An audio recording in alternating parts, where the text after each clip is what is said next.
19세면 이제 고등학교 졸업을 하니까 고등학교를 졸업한 이후에는 자기 희망에 따라서 갈 수도 있고 안 갈 수도 있습니다. 그래서 대학에 가는 사람들은 대학 교육을 받겠죠. 근데 대학에 안 가는 사람들은 사실 이제 교육의 사각지대에 있다고 볼 수 있죠. 두 가지 의미에서 사각지대일 거예요. 그분들을 위한 교육 프로그램이 공식적으로 제공되어 있지 않다는 점이 사각지대고, 그분들을 위한 교육비가 지원되고 있지 않다는 점도 그렇습니다. 예외적으로 몇 개가 있긴 한데, 대부분은 만약에 내가 대학을 안 간다고 하면 고등학교 졸업한 이후에 내가 뭘 하지라는 생각을 갖게 될 거예요. 이제 그때 별로 도움을 주시는 사람들이 없죠. 근데 그걸 누가 도움을 줘야 되느냐 문제도 생기는 거예요. 그 학교는 떠났기 때문에 교육부 일은 아닌데, 뭐 개별적인 멘토링은 할지 몰라도 청년들을 위해서 교육을 누가 챙길 거냐라는 거에 대한 주체가 행정부서에는 없죠, 아직. 그래서 뭐 청년기본법이 만들어진 이후에 그 청년 정책을 누가 주관할 거냐, 이 문제가 지금 정부 부처 구성에 있어서 되게 중요한 문제가 되고 있는데, 1차적으로 이제 그 사각지대를 없애려면 청년, 35세까지 청년에 대해서 누가 교육을 맡아야 되느냐 문제가 있겠죠. 만약에 이게 이제 중앙정부가 아니라 지방정부로 간다면 일이 좀 쉬울 수는 있어요. 지방정부는 청년도 하나의 주민이니까, 자기 지역 내에 청년이 몇 명인지를 파악하고, 주민등록 돼 있으니까 파악하고, 그분을 위한 이제 맞춤형 서비스를 할 수 있겠죠. 주민세를 내셨으니까. 근데, 그런 면에서 심각하다고 볼 수 있죠. 심각하다기보다도 이제 처음 문제가 제기된 거예요. 코로나19로 교육의 양극화가 심해지고 있죠. 양극화가 심해지고 있는데, 그건 아직 인상이에요. 인상. 양극화가 심해졌다는 건 인상인데, 뭐, 어떤 인상이냐. 코로나로 인해서 이제 원격 교육을 집에서 받았는데, 이제 학교에서 처음으로 출석이 없어진 시기예요. 우리나라는, 6.25 전쟁 때도 학교에 모여서, 부산에서 이제 임시 학교를 만들어서 출석 수업을 했었는데, 출석 수업이 없어진 때가 처음인데,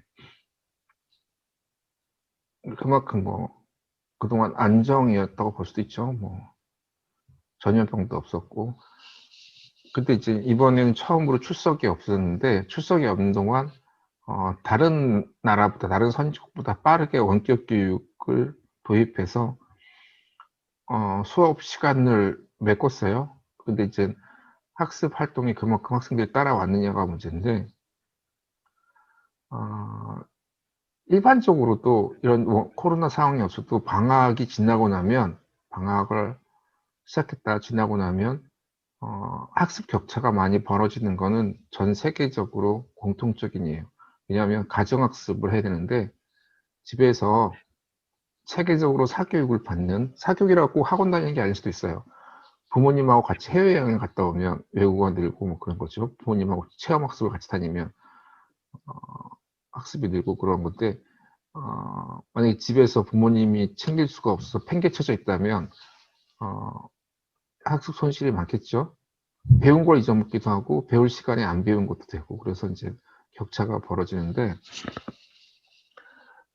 코로나로 인해서 이제 원격으로 수업은 이루어지지만 가정에서 학습을 얼마나 했느냐는 부모님이 챙기거나 사교육을 들여서 뭐 과외 선생님이나 학원에서 챙겨주면 더 많이 하겠죠. 근데 그걸 챙겨받지 못하는 학생들은 격차가 있는데, 그 격차가 얼마나 심각한지는 아직 몰라요. 근데 이제 격차가 있을 거라고 생각을 하는 거죠.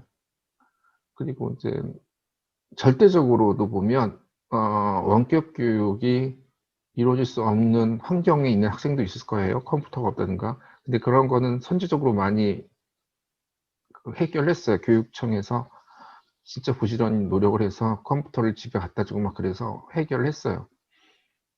그리고 유아교육 같은 것도 많이 해결해서, 유아교육은 원격 교육이 안 되잖아요. 그런데도 이제 놀이 세트 같은 거를 많이 집에다 배달해가지고 집에서 놀 수 있도록 많이 했는데, 어, 대안은 매년 만들죠. 그리고 이 대안에 대한 논의는 전 세계적으로도 계속해요. 그래서 OECD 같은 데서는 이 코로나와 교육에 대해서 계속 공동 연구를 하고 있는데, 문제는 이 교육 성과의 양극화는 사실 그다지 중요할 거라고 생각하지 않아요. 왜냐하면 교육 기회보다는 코로나로 인해서 가정 경제가 파탄이 된 데는 그게 더 힘들 거라고 생각하는 거죠. 이제 코로나 때문에 학교에서 교육을 못 해가지고 그 사람이 직접적인 학업 손실을 받는 것보다는 코로나로 인해서 많은 중산층이 자영업자들의 중산층이 없어지면서 그분들의 생계가 어려워지면 집안 분위기가 어두워지니까 학생들은 더 공부하기가 어렵겠죠. 그래서 코로나로 인해서 직접 학습의 기회가 없었다 하는 거는 그것도 심각한 문제긴 하지만 코로나19로 인해서 소득의 양극화가 벌어짐으로써 그거에 따라서 교육에 집중할 수 있는 가정 분위기가 이루어지지 못하는 게 더 안타까운 일이라고 생각합니다. 그건 저 개인 의견이고요. 그 코로나19도 충분히 양극화를 만들기 때문에 교육에서 양극화를 일으키기 때문에 그 대안을 활발히 찾고 있습니다. 세 번째, 교육과 경제 그리고 복지는 함께 맞물려 갑니다. 청년들에게 가장 필요한 복지는 뭐라고 생각합니까?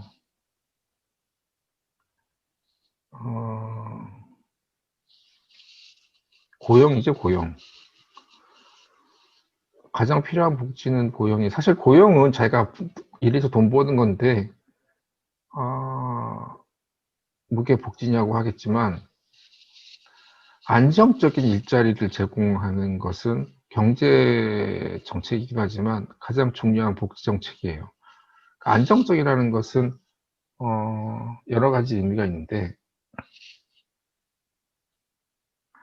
제가 일하는 회사에서 비정규직이 있었어요. 그 매년 재계약을 하고 2년마다 나가셔야 되는데, 근데 그분 중에 한 30명 정도를 무기계약직으로 바꿨는데, 그분들이 굉장히 많은 분들이 결혼을 하고, 또 여성분들은 굉장히 많이 출산을 하시더라고요. 임신을 하고. 그러니까는 같은 일에 같은 월급을 주는데 고용이 안정되어 있다는 것만으로 훨씬 더 미래지향적인 일을 하는 거죠. 결혼도 하고 출산도 하고. 그러니까는 그 복지는 그걸 어떻게 정의될지 모르겠지만 보다 행복하게 만드는 거라 그러면 행복하다는 것은 이제 미래를 꿈꿀 수 있다는 것도 들어가기 때문에 미래를 계획할 수 있을 만한 고용을 해주는 게 중요하다고 생각합니다. 그래서 이제 교육과 복지 사이에 있는 게 고용이라고 하면 전 국민의 고용을 위해서 노력하는 게 필요하죠. 교육은 사실 고용과 관련되면 미스매치를 얘기를 많이 해요. 학교에서 배운 걸 고용에서 필요가 없다.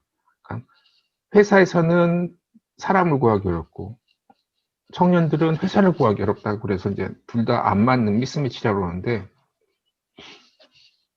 그 미스매치 중에서 기술 미스매치를 얘기해요. 회사에서 요구하는 기술을 학교에서 못 배우고 있다라는 얘기를 했는데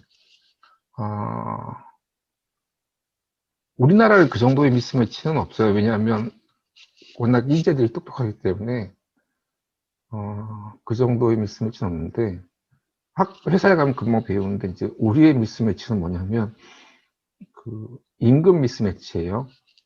한 300만 원은 벌어야지 먹고 사는데 150만 원도 안 주는 거예요. 회사도 짜서 안 주는 게 아니라 더 줄 수가 없어요. 왜냐하면 워낙 회사가 마진이 없어가지고 줄 수가 없는 거예요. 그러면 청년들은 한 200만 원, 250만 원 넘게 받아야 좀 저축도 하고 집에 월세도 내는데 그러면 한 100만 원, 150만 원 차이를 어떻게 메꿀 거냐. 그게 중요한 문제가 되죠. 회사에서는 정규직인데 150만 원밖에 못 준다. 근데 실제로 살려면, 애들 키우려면 250만 원, 300만 원이 필요하다. 그럼 그 차이를 어떻게 메꿀 거냐? 그 차이를 이제는 다양한 수단으로 세금 이전을 해줘야 돼요. 세금을 받아서 그쪽에 세금을 들여주는 마이너스 세금 해주죠. 예컨대 이제 무상주택을 준다든가, 그 다음에 아기를 낳으면 다양한 수당을 준다든가, 뭐 그런 거죠. 결혼을 하면 수당을 주면 위장 결혼이 너무 많이 들어나? 하여튼간 아기 삶을 살 수 있도록 기본적으로 주택 같은 거, 그 다음에 만약에 학자금을 빚졌으면 학자금을 탕감해 주는 거, 그렇게 이제 월급은 받지만 월급을 충분히 못 받는 거에 대한 보완으로 그런 게 해줘야 되는 거죠. 그래서 청년들의 고용을 위한 정책이 다양하게 이루어질 수 있어요. 그러니까는 기존의 일자리도 많이 못 간다 그러면 기존의 일자리에서 부족한 임금을 보전해 주는 방법이 있고, 그 다음에 일자리를 많이 만들어야겠죠. 사회적 가치가 있는 일자리를 많이 만들어야 될 거예요. 그래서 결론을 얘기하면 가장 필요한 복지는 고용이고, 고용을 위해서 교육과 경제가 노력을 해야겠죠. 네 번째, 교육계에서 기본소득은 어떻게 화두가 되고 있나요?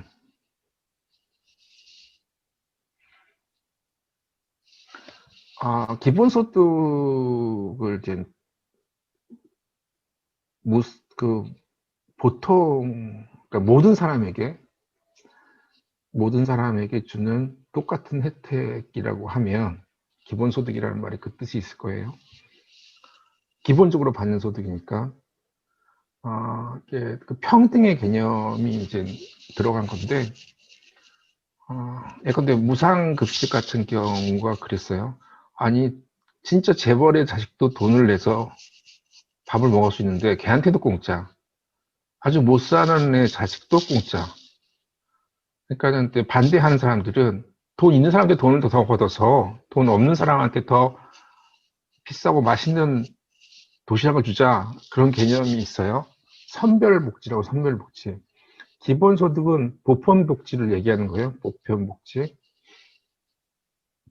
선별이 낫냐 보편이 낫냐, 그거 되게 애매한 거예요.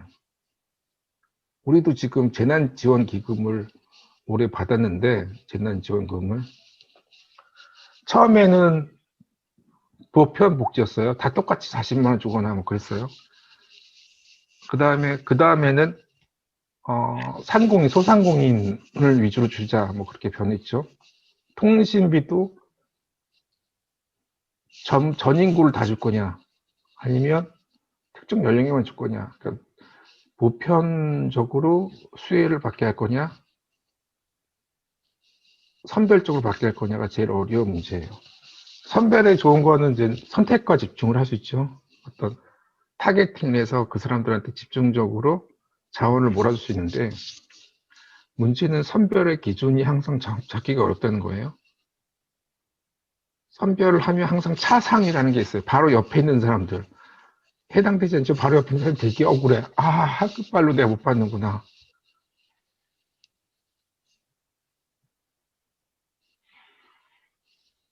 그리고 그걸 파악하는 비용이 상당히 들어요. 그걸 누군가 선별해줘야 되잖아요. 선별해주는 비용이 너무 들죠. 선별을 제대로 한다는 보장도 없고, 선별하는 비용도 문제고. 선별을 하면 집중을 할 수 있는 선택의 타겟팅이 나오면 좋은데, 선택의 타겟팅이 너무 어려워서 집중하기조차 어렵죠.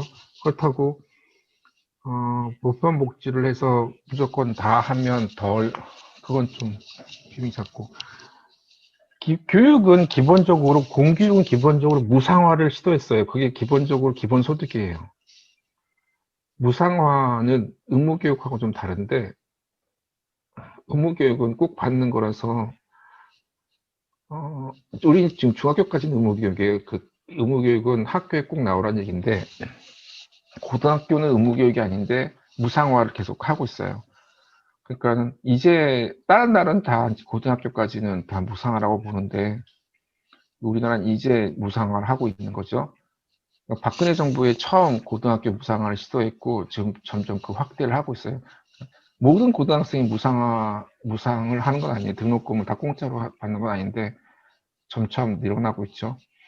그러니까 그 청소년을 대상으로 19세 이하를 대상으로 하는 교육은 그런 식으로 무상화를 통해서 기본적인 소득을 받는다고 할 수 있죠. 교육비를 무상으로 받는 거니까. 다른 나라는 이제 청소년 수당도 받겠죠. 청소년 부모를 잘못 만나서 내가 용돈이 없다 그러면 청소년으로서 수당을 받을 수 있을 텐데 지금 문제는 19세부터니까 19세부터에서의 그 교육과 관련된 기본소득은 별로 없죠. 왜냐하면 국가장학금 같은 것도 다 선별복지인 거예요. 선별복지라서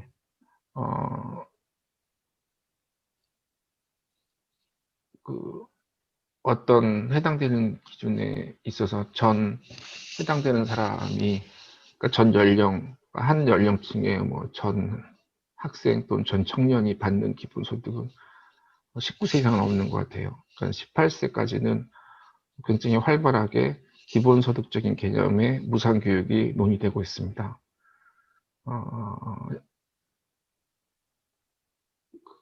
특히 유아교육은 5세부터인데 지금 이제 1세부터 5세까지도 무상화를 준비하고 있죠. 그러니까 1세부터 18세까지는 교육비 무상화와 무상급식은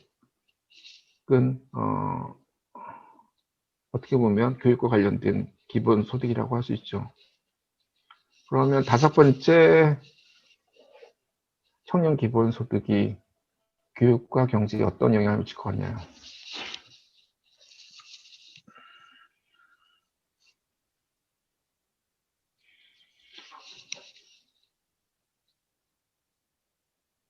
청년이 이제 기본소득을 갖추게 된다면 교육에 관심을 더 갖게 될까요? 안 갖게 될까요? 청년들이?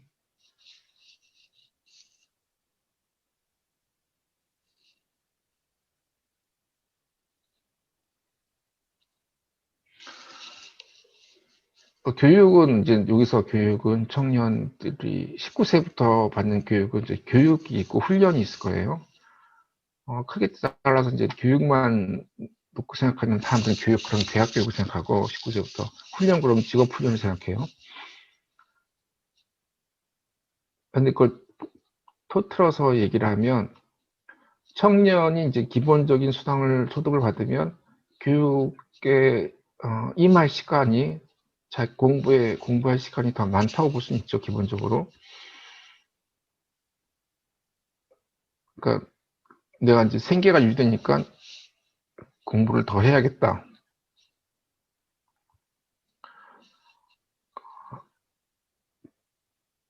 그런데 공부를 실제로 할 거냐는 모르겠어요.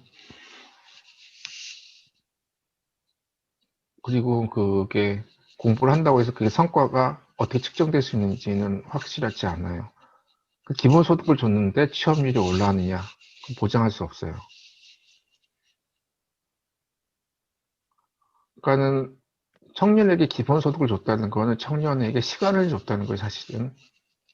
뭐 30만 원을 줬으면 30만 원을 벌 시간을 준 거죠. 그 시간에 뭘 썼느냐는 뭐를 써서 뭘 얻어냈냐는 파악하기 상당히 어렵습니다. 가령 청년이 기본소득을 늘려서 기본소득을 받아서 공부를 했는지 게임을 했는지 연애를 했는지 몰라요, 사실은. 뭐 게임을 했다고 교육을 한 것만큼 가치가 없다는 것도 있는 것도 아니고 뭐 공부를 하는 게 뭐 여행을 다니는 것보다 더 좋다고 할 수 있는 것도 아니고 기본소득이 교육에 영향을 미치긴 하겠지만 그게 양쪽으로 파악하기 상당히 어려울 거예요.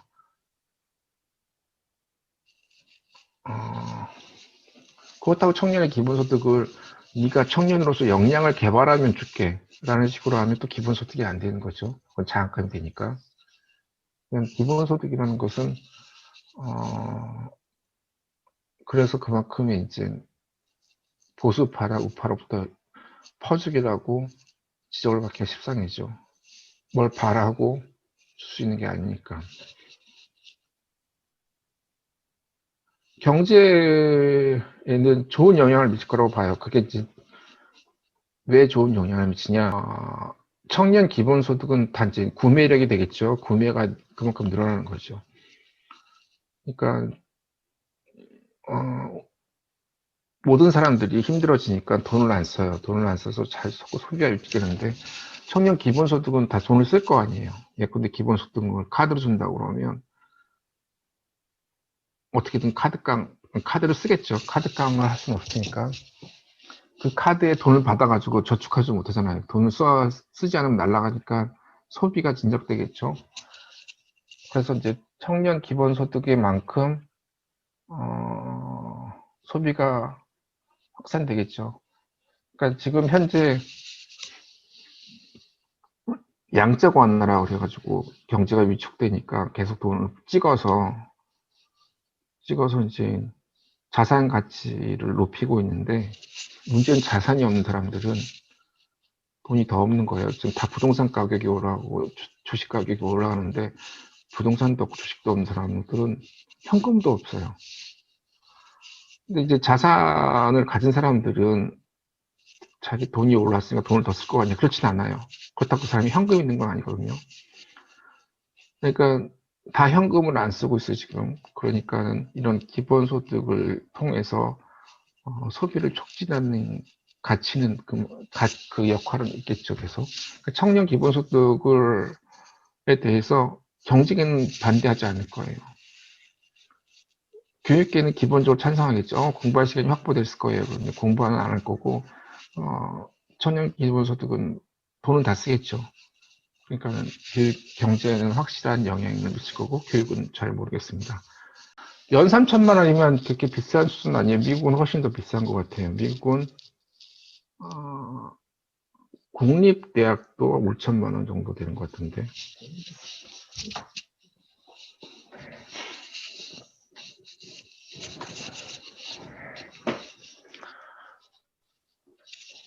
학생수당이라는 제도를 통해서 청년 복지를 하고 있는데,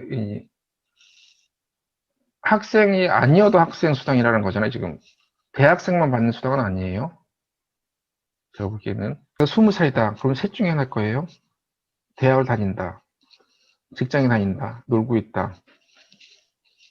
그럼 놀고 있는 사람은 학생수당 받겠죠? 직장에 다니는 사람은 안 받을 수도 있어요. 그거를 뭐, 다른 식으로 받거나 안 받을 수도 있겠죠.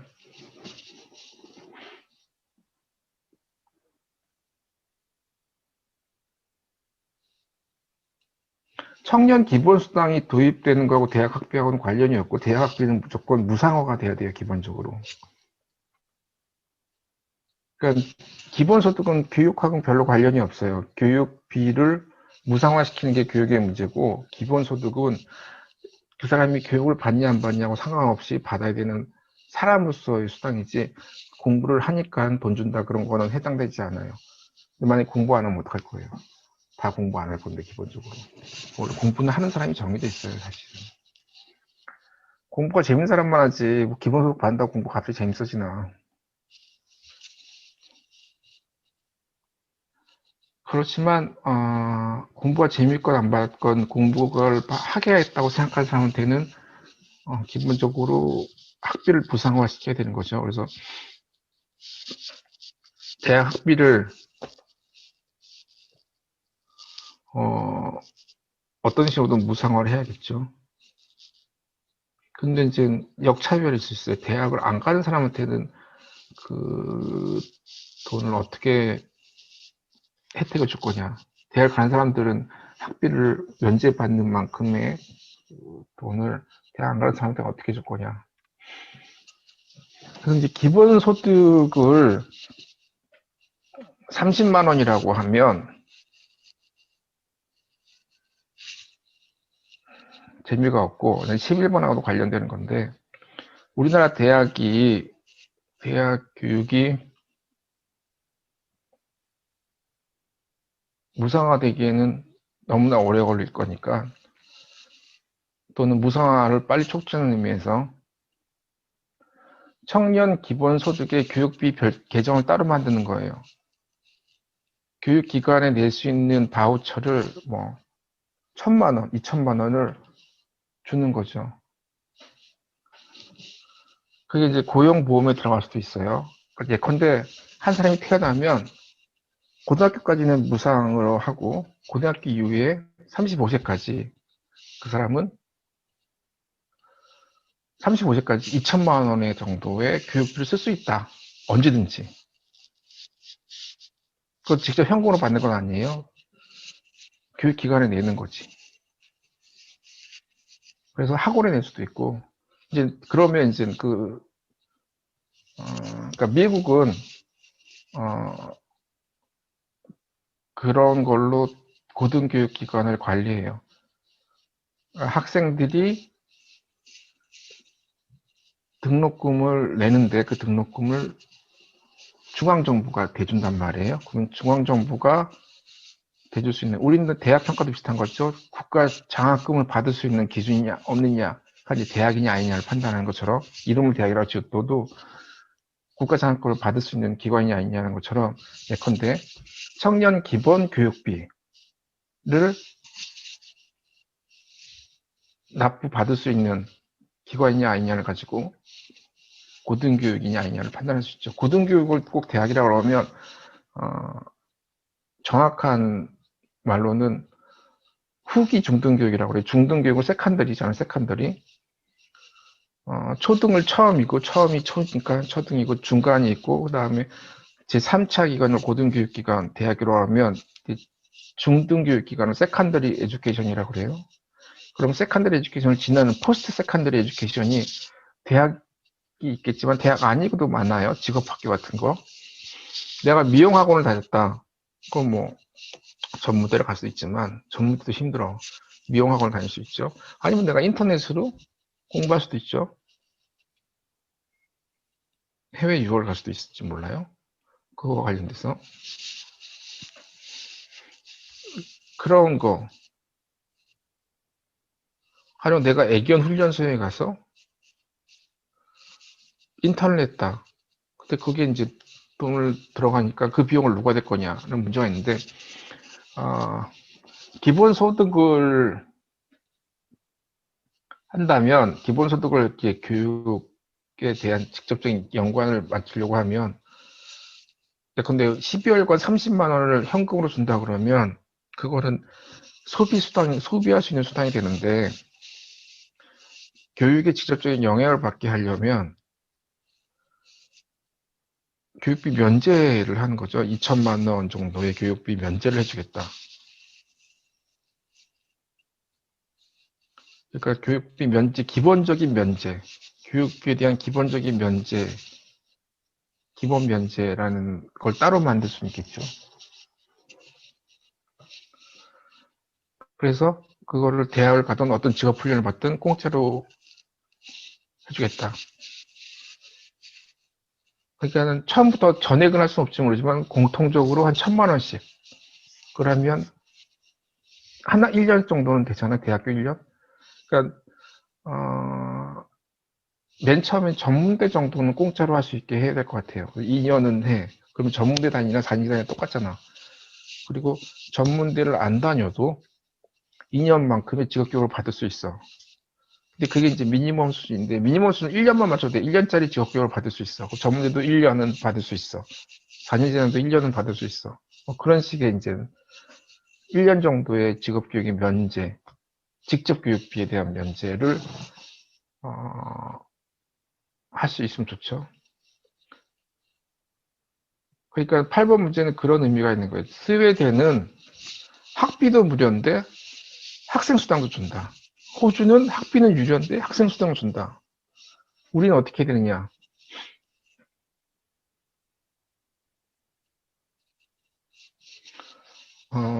우리 스웨덴 모델이 더 맞다고 봐요.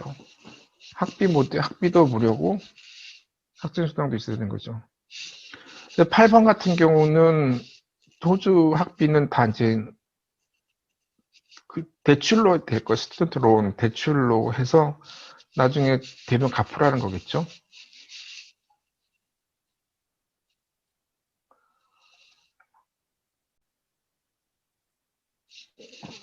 근데 이제 갚을 수 없는 사람들이 많을 거예요.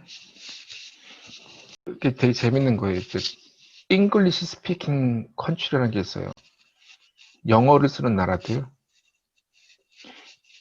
영어를 쓰는 나라가 이제 영국이 영어를 쓰겠지. 그 다음에 영어의 식민지, 영국의 식민지였던 미국, 호주, 뉴질랜드, 캐나다 쭉 있어요. 쭉. 아프리카에도 좀 있고. 그걸 잉글리시 스피킹 컨트리라는데 그 나라는 굉장히 시장적이에요. 시장지향적이에요. 시장지향적이어서 대학으로 치면 국립대학보다는 사립대학이 훨씬 많아요. 그래서 사립대학이 많기 때문에 대학교 학비와 면제를 못 시켜요. 그러면 선진국이 영어를 안 쓰는 선진국은 뭐냐? 독일, 프랑스, 그런 이탈리아 그런 나라들은 기본적으로 대학 학비가 무료예요. 되게 다르지. 되게 특별한 거예요. 그래서 두 가지 흐름이 있어요. 잉글리시 스피킹 국가들은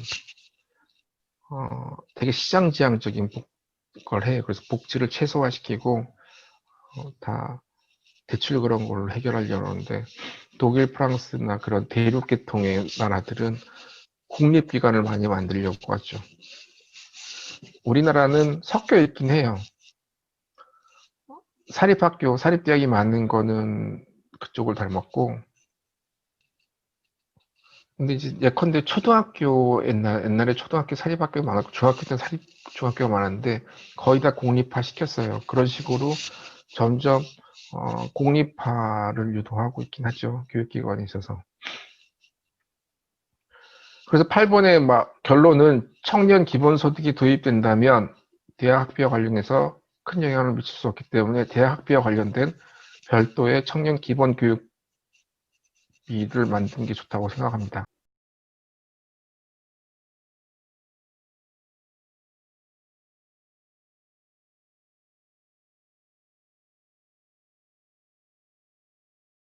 생각해본 모델의 장단점.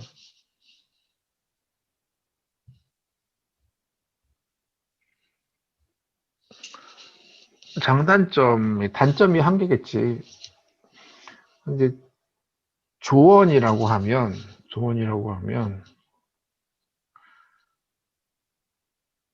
이 모델을 어떻게 운영해야 했던 거지. 이 모델의 목적과 효과에 대해서 좀 써줘야 돼요. 한 줄씩. 이 모델의 목적. 왜 하필이면 이렇게 하는가. 그다음 기대 효과가 뭔지. 그걸 써주시면 좋겠어요.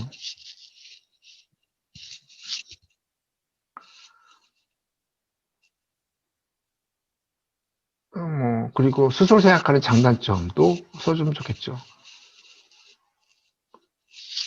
그러면 스스로 꼭 생각했다고 남들이 생각한 거 안 쓰는 게 아니에요. 이제 남들이 많이 얘기했으니까 장단점을 스스로 이제 쓰는 거예요. 이런 장점이 있고 이런 단점이 있다. 그것까지 다 얘기하는 거예요. 이건 모든 모델은 다 장단점이 있으니까 장단점이 있는 것 자체를 보고하는 게 완벽한 거예요. 그 청년이 주로 교육을 받는다고 해서 교육과 관련된 투자로서 수당을 준다고 생각하면 안 되고 청년이 아직 고용이 된 상태가 아니라서 취업이 된 상태가 아니라 취업 전 생활 안정 장애라고 해야죠. 그러니까 생활비로 술도 마시는 거지. 청년 수당을 교육하고 연결시키면 아까 말한 자승자박이 될 거예요. 청년의 기본 교육비는 따로 만들어줘야 되니까 교육기관에 등록금 내는 건 따로고 그 다음에 이제 직업이 없으니까 고용보험이라는 거는 지금 현재 고용보험이라는 건 고용을 당한 사람이 나중에 잘리면 그동안 낸 돈을 받는 거잖아. 근데 지금 앞으로의 고용보험은 뭐냐면 고용 전에도 돈을 좀 받는 거예요. 그러니까 이 청년 기본소득을 고용 전 고용보험이라고 생각하면 돼요. 고용 전 실업수당. 구직수당이나 실업수당 같은데 실업 상태에서 받는 거잖아요. 네. 근데 현재는 고용보험을 한번 들어놓은 사람만 받을 수 있는 건데 실업수당으로. 그러니까 대통령이 말한 전 국민 고용보험 얘기 들어봤어요? 네. 그게 바로 이런 개념일 거예요. 이 청년 기본수당을 그 고용보험 차원에서 봐야 된다고. 일종의 실업수당이고 구직수당인 거예요. 그러니까 모든 실업 상태에 있는 사람들은 구직수당을 받는 거예요. 학생 중에 교직원이 아닌 사람들은 다 이 돈을 받을 수가 있어야 돼요. 조교같이 교직원이 아닌 사람들은 알바를 할 거니 알바.